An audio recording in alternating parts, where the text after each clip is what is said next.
Hello everyone, Kolkata life with Mir আর একটি নতুন ব্লগে তোমাদের সবাইকে ওয়েলকাম।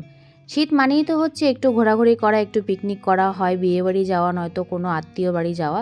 কিন্তু আমার এবার সেই সব কিছুই হয়নি, আর কোথাও তেমন বিশেষ যাওয়া হয়নি। কিন্তু তা সত্ত্বেও গিয়েছিলাম হচ্ছে একটু সায়েন্স সিটি। এই হচ্ছে সায়েন্স সিটি। সায়েন্স সিটি তো তোমরা দেখে অনেকেই চিনতেই পারছো, যারা না চিনছো তারা বলবো রুবি থেকে বা 5-7 মিনিটের ডিস্টেন্সে হচ্ছে এই সায়েন্স সিটি। চলো ভেতরে যাওয়া যাক, আর সায়েন্স সিটির মধ্যে কী কী আছে সবটাই তোমাদের সাথে শেয়ার করব। আর এখানে দেখো ফুলগুলো কি সুন্দর লাগছিল না দেখতে, শীতকালে হচ্ছে এইটা হচ্ছে সব থেকে সুন্দর জিনিস, এত সুন্দর সুন্দর ফুল দেখা যায়।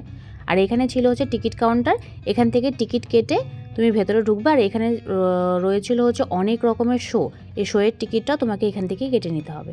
আর চলে এলাম সায়েন্স সিটির ভেতরে, আর এই দেখো কি সুন্দর লাগছে চারিদিকটা। আর সেদিন রোদটাও ছিল খুব সুন্দর, এই ঠান্ডার মধ্যে রোদটা বেশ ভালো লাগছে। আর এইখানে দেখো মানুষের কৌতূহল, ডাইনোসরের মুখের ভেতরে গিয়ে দেখতে হবে ভেতরে কী আছে, এই জন্যই ডাইনোসরগুলো বিলুপ্ত হয়ে গেছে। যাই হোক, চলে এলাম আমরা একটা শো দেখতে। আমি এখানে দেখবো হচ্ছে স্পেসের একটা শো, আর এখানে শোয়ের টাইমিংটা ছিল। আমার স্পেস দেখতে বেশি ভালো লাগে, তাই চলে গেছিলাম এই শোটা দেখতে। এটা ছিল 3D শো, আর যেহেতু 3D শো ছিল তাই তোমাকে এমন একটা চশমা দিয়ে দেবে যেটা দিয়ে তুমি ভালো দেখতে পাবে। বেরিয়ে পড়েছে বাইরে, আর শোটা এত দারুণ ছিল যে মনে হচ্ছিল প্ল্যানেটগুলো সব তোমার হাতের কাছে, মানে হাত বাড়ালেই তুমি ধরতে পারবে। দারুণ কাটলো টাইমটা। আর এখানে ছিল একটা স্যাটেলাইট যেটা চাঁদের মাটি স্পর্শ করেছে, ওরকম করে বানানো হয়েছিল। তারপরে চলে এলাম বাইরে, আর বাইরে এখানে ছিল খাবারের দোকান। এখান থেকে কিছু নেইনি, শুধু নিয়েছিলাম একটা কফি। আর বাইরেটাও বেশ সুন্দর লাগছিল দেখতে, চারিদিকটা ভীষণ সুন্দর করে সাজানো। আর নিয়েছিলাম, এখানে ছিল আরও কিছু খাবারের দোকান, এখান থেকে নিয়েছিলাম হচ্ছে টুকিটাকি কিছু খাবার।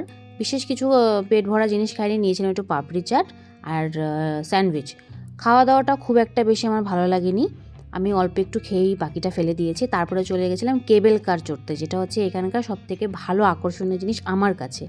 আর কেবেল কারের এখানে প্রাইস ছিল পার হেড 75 রুপিস করে। আর এই দেখো আমি এখন আছি সায়েন্স সিটি থেকে অনেকটা ওপরে, দেখো এখানে এই রোপওয়েগুলো কি সুন্দর লাগছে, কালারফুল। আর পুরো শহরটা, কলকাতা শহরটা দেখা যাচ্ছে এই উপর থেকে।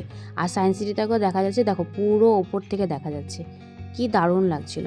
চলো বেরিয়ে এলাম বাইরে, ভালোই কাটলো দিনটা। ভিডিওটা কেমন লাগলো কমেন্টে জানিও, ভালো লাগলে একটা লাইক করে দিও। দেখা হবে নেক্সট ভিডিওতে।